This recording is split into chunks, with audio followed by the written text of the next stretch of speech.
want to say is, through growing up, what I've discovered is that this world is a very vast, a very wonderful and beautiful one, and there are so many things to discover, but the most important journey I think all of us will go through is the journey in ourselves, to find our truth, to find who we are and what makes us happy. And in our culture, we are told that if we're beautiful, if we're skinny, if we're successful, famous, if we fit in, if everyone loves us, that we'll be happy. But that's not entirely true. And this is what I want to talk about, basically. I'm going to start with a poem that I wrote when I wasn't very happy. I actually wrote this a year ago, but again, as if you know depression, it comes back. It's a reoccurring thing that you can't really swat away. Anyway, who am I? Who am I trying to be? Not myself, anyone but myself. Living in a fantasy to bury the reality, making myself the mystery, a strong facade disguising the misery. Empty but beyond the point of emptiness, full to the brim of fake confidence, a guard that will never be broken because I broke a long time ago. I'm hurting, but don't tell anyone. No one needs to know. Don't show all you've failed. Always okay, always fine, always on show. The show must go on. It will never stop. The show must not go on, but I know it will. I give up. I give up giving up. I am lost. I don't need to be saved. I need to be found. Basically, it's kind of just the same reoccurring thing of, not knowing who you are and feeling. This started when I was about 15 years old. I was at school. I really wanted to do well at school to please my parents, to please my family. I didn't really care that much about school because I knew I was never going to be very good at it.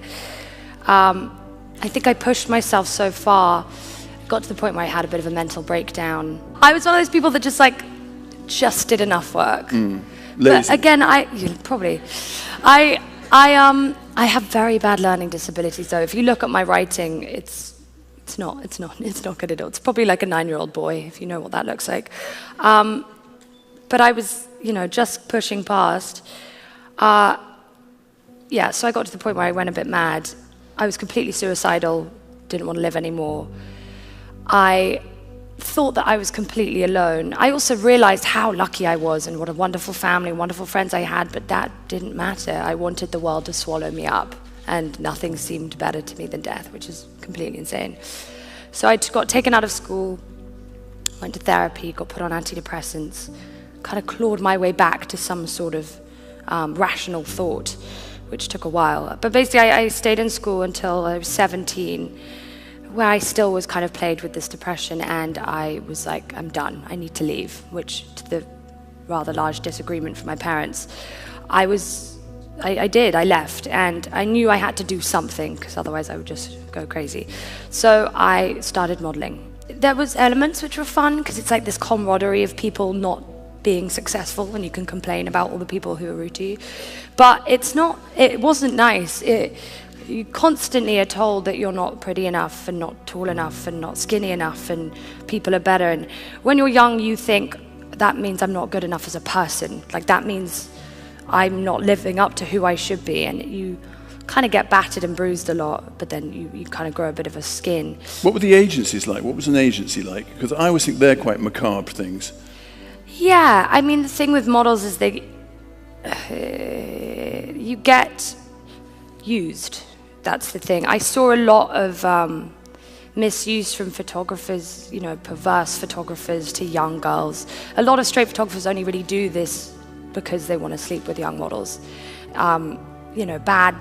Bad kind of experiences in that sense, not by me, but to other poor people, poor girls who don't stand up for themselves because you feel like you should be used because that's what models do.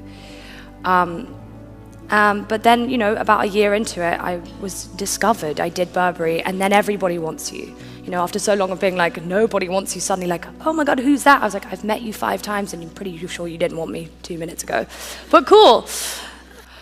I had no concept of saying no to anyone, ever. And this is one of the most important show business lessons, actually, learning how to say no. Have you learned yet? Yes. I think life, you should always experience things, but you should say no. I mean, it's more about being control and not being a puppet is what the most important thing is. And not doing anything for anyone else apart from yourself. Because after a while, I just started to get sick, and I got this horrible thing called psoriasis. You look at yourself like you're an alien. You're like, I'm so disgusting. It's not good for you, especially at that time. I felt more disconnected from myself than I think I ever had, which I was for a long time, quite disconnected. And as well... How do you cure something like that? 'Cause it's quite... Well, my agency were like, because usually you have to take time to fix internal problems, like it's food and stress, but you know, they shoved me straight into a doctor who would inject cortisone into each spot, which dyed them, but not really, and they, you know, that kind of thing. It's like all those problems I had, I feel like I masked with medicine instead of taking the time to really solve them. But at that time, I really wanted someone to stop me. I wanted someone to go, you need to take a break, you need to look after yourself. And no one did, because I was the one who had it all. Like I had what everyone wanted. Would you have listened to them, do you think? Happy. Yes. You would? Yeah, of course I would have. That's what I wanted. It was more like the external life. I couldn't be luckier, more blessed, but the internal battles that were going on were just, I also felt like I never deserved any of it, that I was living someone else's dream. This point is just about like being able to have a mirror up at yourself and really look inside for what you need. And what happened was I eventually said no, and I eventually took a break. But yeah, so I said no, I started writing. Writing was something that really saved my life. Again, so that poem probably came out then. It was like I would write and I would read what I'd written and it was like someone else was talking to me. I was like, what? Is that how I feel? It was a very strange experience. And then after that, I found yoga, which was a huge thing for me. I didn't cry a lot. I thought emotion as a kid was a weakness. I thought that if you are emotional that, like, you know, that's like just a silly thing to feel. And when I went to yoga, I started yoga as a superficial thing because I was like, I want to be flexible and fit, you know, like cool yoga people are. And I went in to meet my guru, yoga person, and